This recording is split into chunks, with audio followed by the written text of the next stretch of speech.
And I now invite Ms. Adila Hassim to address the court. South Africa contends that Israel has transgressed Article 2 of the Convention by committing actions that fall within the definition of genocide. At this provisional measures stage, it is not necessary for the court to come to a final view on the question of whether Israel's conduct constitutes genocide. It is necessary to establish only whether at least some of the acts alleged are capable of falling within the provisions of the Convention. The first genocidal act is the mass killing of Palestinians in Gaza. Nowhere is safe in Gaza. In the first 3 weeks alone, Israel deployed 6,000 bombs per week.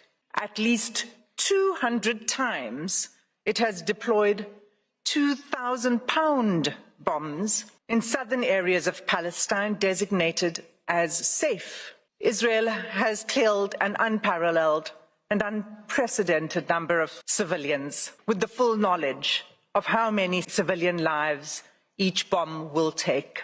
The scale of Palestinian child killings in Gaza is such that UN chiefs have described it as a graveyard for children.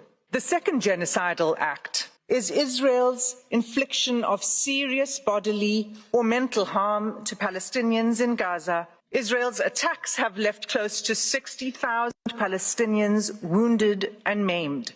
Large numbers of Palestinian civilians, including children, are arrested, blindfolded, forced to undress, and loaded onto trucks, taken to unknown locations. Turning to the third genocidal act, Israel has deliberately imposed conditions on Gaza that cannot sustain life. First, by displacement. There is nowhere safe for them to flee to. Those who cannot leave or refuse to be displaced have either been killed or at extreme risk of being killed in their homes. Entire hospitals were required to evacuate even newborn babies in intensive care. The order itself was genocidal.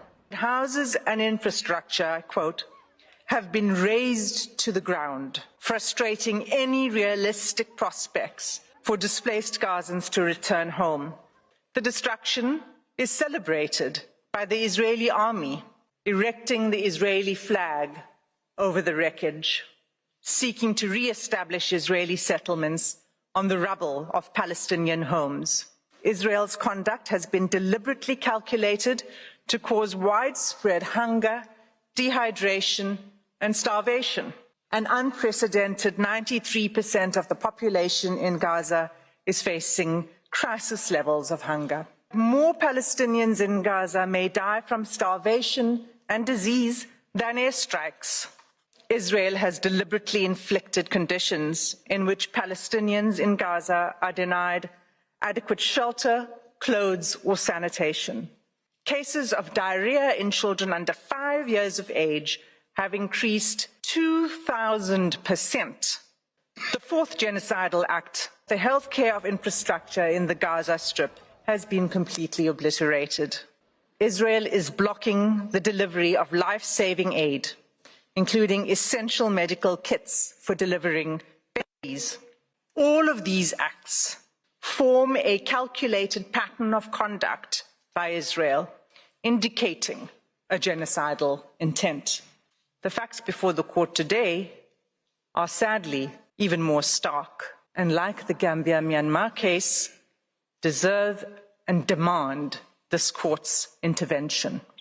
Nothing will stop the suffering except an order from this court. Without an indication of provisional measures, the atrocities will continue, with the Israeli Defense Force indicating that it intends pursuing this course of action for at least a year.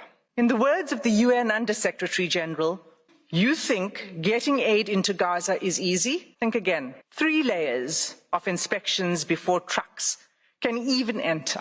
Confusion and long queues. A growing list of rejected items. The fighting must stop. That concludes my section on the genocidal conduct of Israel. I thank you for your patient attention.